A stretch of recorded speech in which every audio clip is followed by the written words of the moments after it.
என்று சொல்லக்கூடியவை. தமிழினுடைய பல்வேறு வட்டார வழக்குகள், இன்றைக்கே வட்டார வழக்குகள் தமிழ்நாட்டில் இருப்பதை நாம் அறிவோம். தமிழில் பல்வேறு வட்டார வழக்குகள் பேசப்பட்ட பன்னிரு நிலங்கள், இந்த பன்னிரு நிலங்கள் பற்றி தொல்காப்பியத்துல சொல்லதிகாரத்துல குறிப்பிடப்படுகிறது. இவ்வாறு சொல்லதிகாரத்தினுடைய 400வது நூற்பாவில இந்த பன்னிரு நிலங்கள், தமிழ் வழங்கிய வட்டார வழக்குகள் வழங்கிய நிலங்களை பற்றி குறிப்பிடுறாங்க. இதுல 11ஆம் நூற்றாண்டுல தொல்காப்பியத்துக்கு உரையாசிரியர் இளம்பூரணார் இந்த பன்னிரு நிலங்களை குறிப்பிடுகிறார். இளம்பூரணார் அதுல ஒரே ஒரு ஊருடைய பெயரை மட்டும் 13ஆம் நூற்றாண்டுல இருந்த உரையாசிரியர் பொங்கர், அதை மட்டும் என்ன சொல்றாருன்னா புதுங்கருக்கு பதிலாக பொதுங்கர் என்ற ஊருக்கு பதிலாக பொங்கர் என்ற ஊரை அவரை குறிப்பிடுகிறார். அதில் ஒரு சேஞ்ச் பண்றார், இதான் இருக்கணும் அப்படின்னு சொல்லி. இப்ப இந்த பெயர்கள்லாம் இன்றைய தமிழ்நாட்டில் இருக்கக்கூடிய இடப்பெயர்கள் இருக்கிறதா என்ற ஒரு கேள்வி இருக்கிறது. இது ஒரு செல் இடப்பெயர்களாக அவைகள் விளங்குகின்றதா என்ற ஒரு கேள்வி இருக்கிறது. ஆனால் இல்லை. ஆனால் இந்த பெயர்கள், அவர் உரையாசிரியர் குறிப்பிடக்கூடிய இந்த நிலங்களுடைய பெயர்கள் இன்றளவும் சிந்துவெளி பகுதியில ஆணி அடித்தார் போன்று, தரையில ஆணி அடித்தார் போன்று நிலை பெற்று இருக்கிறது என்றதை அவங்க சொல்றாங்க. என்ன அப்படி இந்த நிலங்களுடைய பெயர்கள் அப்படின்னா, பொதுங்கர், பொங்கர், இந்த பேரு. இந்த பெயர்களை மட்டும் நான் வரிசையா சொல்லிட்டு வரேன். ஒளி என்ற ஒரு பெயர். தென்பாண்டி, நினைச்சு பாருங்க, தென்பாண்டி சிங்கம்னா இப்ப உங்களுக்கு தெரியும், நாவல் தெரியும். இந்த தென்பாண்டிங்கிற பேர் எங்க இருக்கு இன்றைக்கு? ஒரு சொல்ல பேர் ஆப்கானிஸ்தான்ல சிந்து வெளி பகுதியிலே இருக்கிறது. இப்போது நான் சொல்லக்கூடிய பெயர்கள் எல்லாமே எல்லாம் எங்க இருக்குன்னா ஆப்கானிஸ்தான்லயும் பாகிஸ்தான்லயும் சிந்து வெளி பகுதியில காணப்படுகிறது. தென்பாண்டி, குட்ட, குட, கற்கா. கற்காங்கிறது ஒரு ஊர் இடப்பெயராக இருக்க முடியுமா அப்படின்னா இருக்கிறது, இன்றைக்கும் இருக்கிறது. தமிழ்நாட்டில் தஞ்சாவூர் மாவட்டத்தில் கற்கா கோட்டை என்ற ஒரு இடம் இருக்கிறதே நான் அறிவேன். அது போல வேள் என்ற ஊர், பூழி, பன்றி, பன்றி கூட நம்ம சொன்னோம், பன்றி மலை என்ற ஒரு ஊர் இருக்கிறது.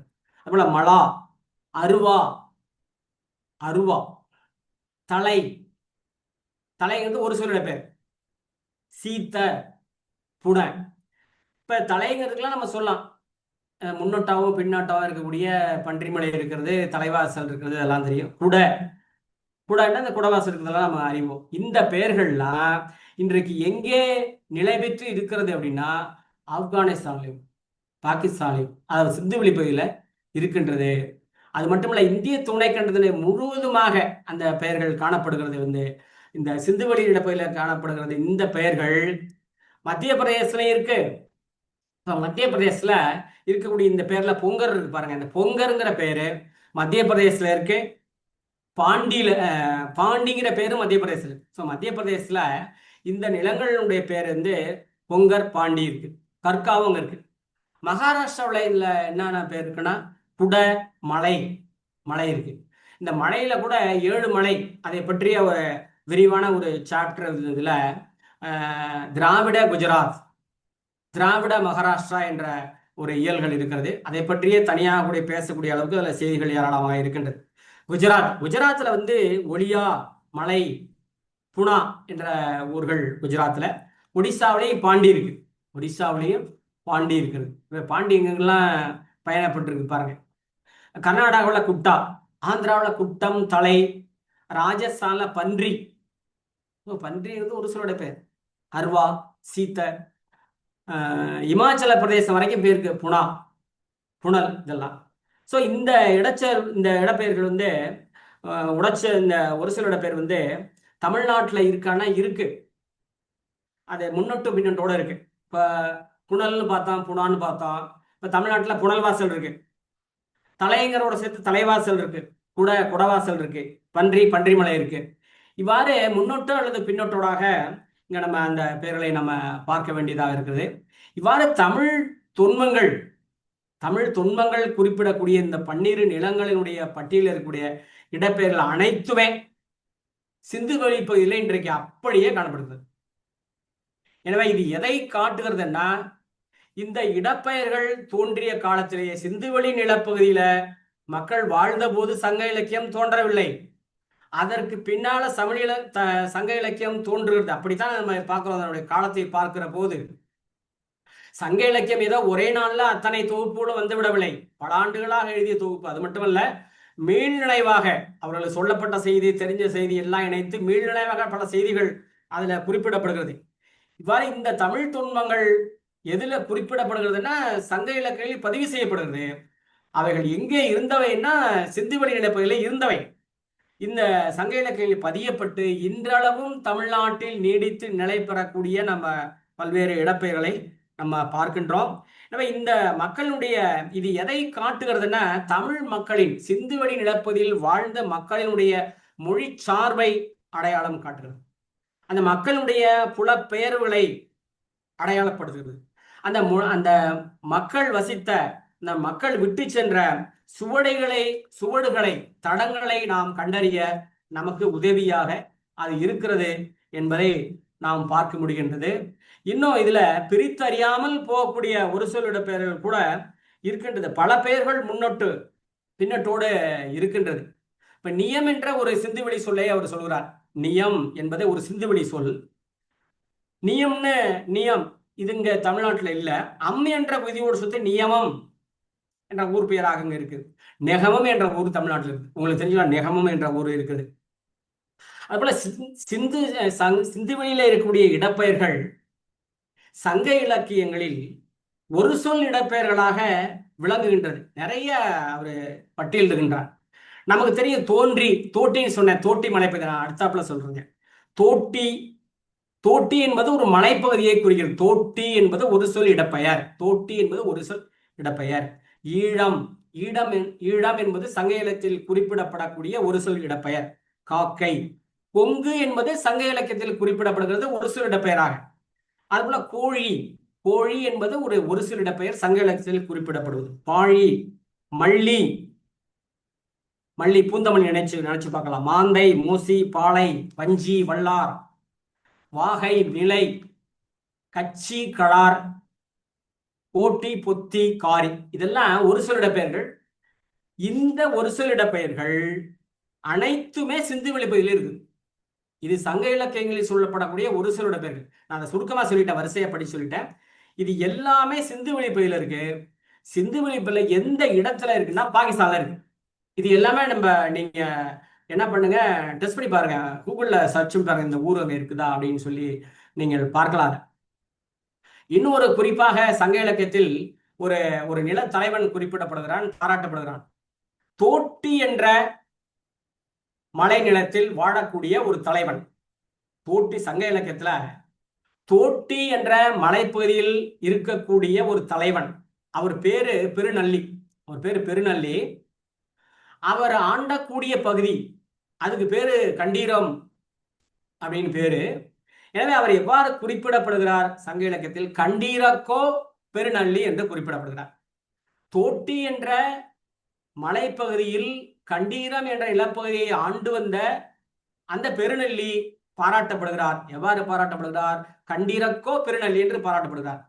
எனவே எவ்வாறு இந்த பெயர்கள் எங்கிருந்து வந்திருக்கிறது? சிந்துவெளி பகுதியான பாகிஸ்தான்ல தோட்டி என்ற இடப்பெயர் இருக்கு, கண்டீர் என்ற இடப்பெயர் இருக்கு, நல்லி என்ற இடப்பெயர்.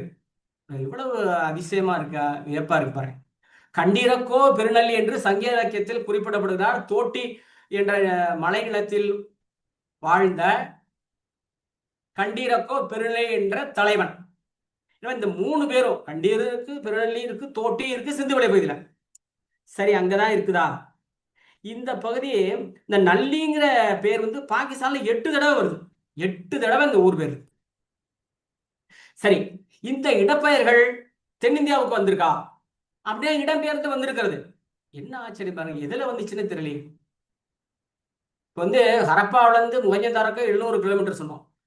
நீங்க ஹரப்பாவில இருந்து நீங்க தமிழ்நாட்டுக்கு எடுத்துங்களேன், எத்தனை 1500 கிலோமீட்டருக்கு மேல இருக்கும். ஆனா இந்த பெயர்கள், ஒரு சில பெயர்கள் சிந்துவெளியிலிருந்து நெடுந்தூரம் பயணித்து எங்க வந்திருக்குன்னா சங்க இலக்கியங்களில் பதிவு செய்யப்பட்டிருக்கிறது. சிந்துவெளி நிலப்பகுதியில் இருந்து இந்த இடப்பெயர்கள் நீண்ட தூரம் பயணித்து வந்து சங்க இலக்கியங்களில் பதிவு செய்யப்பட்டிருக்கிறது.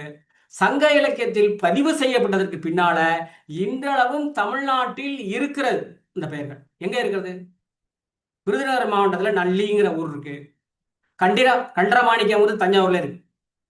கண்டீரமாணிக்கம் சிவகங்கையில இருக்கு. தொட்டிக்காடு நாமக்கல்ல இருக்கு. எனவே இந்த ஒரு சில இடப்பெயர்கள் தொன்மையானவை, சிந்து நிலப்பகுதியில் தோன்றியவை தொன்மையானவைன்னு சொல்றோம். இதனுடைய தொடர்ச்சி சங்க இலக்கியத்தில் இருக்குது. இன்றளவும் தொடர்கிறது. தொடர்ந்தது மட்டுமல்ல, இன்றளவும் தொடர்கிறது. தமிழ்நாட்டில் நின்று நிலை பெற்று இருக்கிறது, புழக்கத்தில் இருக்கிறது. இந்த சங்க இலக்கியம் குறிப்பிடக்கூடிய பல இடப்பெயர்கள், சங்க இலக்கியத்தில் குறிப்பிட பெயர்கள் இன்னொரு சொல்றாரு பாலகிருஷ்ணன் ஐயா, சங்க இலக்கியம் என்பது ஒரு பெரிய பெயர் சொல் களஞ்சியம் என்று சொல்றார். ஊர் பெயர்கள், நிலப்பெயர்கள், தலைவர்கள் பெயர்கள், குடிப்பெயர்கள், இப்படி பெயர்களுடைய களஞ்சியமாக இந்த சங்க இலக்கியம் விளங்குறது. பெரிய பேராசிரியர்கள் புலவர்கள்லாம் இருந்திருக்கிறார்கள். ஆனா சங்க இலக்கியத்தில் இருக்கக்கூடிய அந்த உவமை நயத்தை, அந்த இலக்கணத்தை, இலக்கியத்தை அதை படித்து சொன்னார்களே தவிர சங்க இலக்கியத்திலும் வரலாறு இருக்கிறது என்பதை நமக்கு சொன்னவர் வந்து பாலகிருஷ்ணன் சார். நம்முடைய தொன்மை எதில் இருக்கிறது? ஒட்டகம் இங்க எங்க இருக்கு? தமிழ்நாட்டுல சங்க இலக்கியத்தில் எப்படி ஒட்டகம் பதிவு செய்யப்பட்டிருக்கிறது? ஒட்டகம் பட்டினி கிடக்கும் போது எலும்பை தின்னும் என்பது இங்க எப்படி பதிவு செய்யப்படுறது? எவ்வாறு தமிழ் புலவருக்கு அது தெரியும் என்று கேட்கிறார். எனவே இது சிந்துவெளி பண்பாட்டில் ஒரு மீள் நினைவாக அது வந்திருக்கிறது. சிங்கத்தை குறிப்பிடுறான தமிழ்நாட்டில் எங்க சிங்கம் இருக்கு அப்படின்னு கேட்கிறார். எனவே சங்க இலக்கியத்தில் குறிப்பிடப்படக்கூடிய ஒரு சொல் இடப்பெயர்கள் இன்று வரை தமிழகத்தில் புழக்கத்தில் இருக்கிறது. சிந்துவெளி பண்பாட்டில் இருக்கக்கூடிய இடப்பெயர்கள் பல ஆண்டுகள் கழித்து சங்க இலக்கியத்தில் பதிவாகிறது.